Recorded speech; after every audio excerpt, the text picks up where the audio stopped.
En la Pobla de Claramunt, vemos la muralla y 7 torres de un castillo construido en el siglo XI. Como castillo de frontera formaba parte del Condado de Barcelona, para hacer frente a los ataques de los sarracenos. Los primeros señores del castillo fueron los caballeros de Claramunt, que tuvieron el dominio en el siglo X. Bordeando la muralla llegamos al portal de acceso, del siglo XIII. Vemos que uno de los montantes se apoya en lo que después veremos es una iglesia románica. El otro se une con un contrafuerte que le sirve de refuerzo y de nexo con la muralla. Al traspasar el portal entramos en el recinto superior, una plaza que da acceso a la iglesia románica, de Santa María, a una capilla y a la parte habitable del castillo. Ya dentro dirigimos nuestros pasos a una gran sala de planta trapezoidal con una superficie de 126 metros cuadrados cubierta de bóveda de cañón. Inicialmente la sala tenía 2 pisos, en la planta baja había las caballerizas, bodega y carpintería y en la planta superior, el cuerpo de guardia. Al salir nos encontramos con un patio interior donde en su momento habían los silos y almacenes, así como una cisterna capaz de recoger 130 metros cúbicos de agua pluvial. También se especula en que pudo existir una mazmorra, pero no hay la certeza.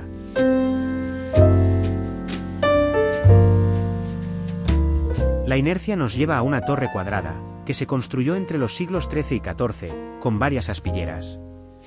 También tenía 2 plantas, pero la superior ha desaparecido. Los muros son grandes, llegan a tener 2 metros de grosor. Desde arriba vemos el recinto inferior, el espacio más amplio de la fortaleza con más de 4.000 metros cuadrados. También tenemos visión de todas las tierras que rodean el castillo.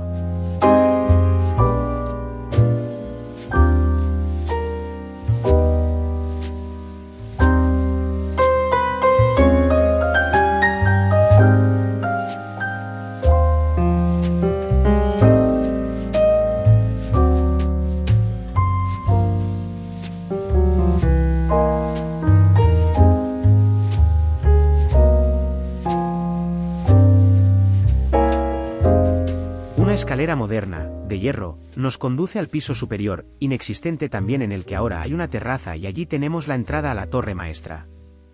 Es decagonal, con muros de 2,5 metros de grosor y una altura de 17 metros. Las esquinas están hechas con sillares de travertino mientras que las caras planas, revocadas, son de piedra pequeña sin desbastar.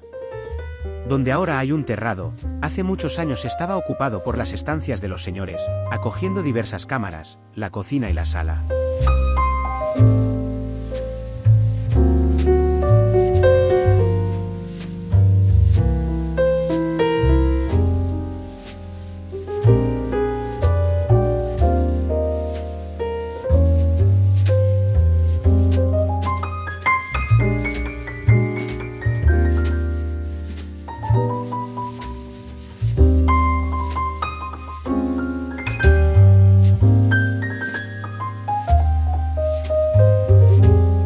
Salimos al recinto superior y vemos la capilla de Santa Margarita, adosada al muro sur de la iglesia de Santa María, fue construida en el siglo XIV.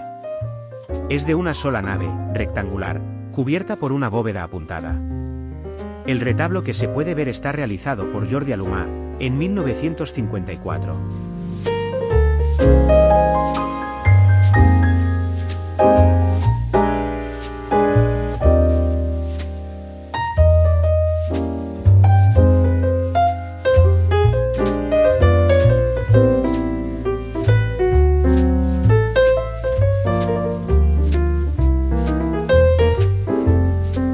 Ahora estamos enfrente de la iglesia de Santa María, documentada en el siglo X, se amplió en el siglo XI transformándose en un espléndido edificio románico. Tiene planta basilical y estaba compuesta por 3 naves separadas por 6 pilares en forma de cruz.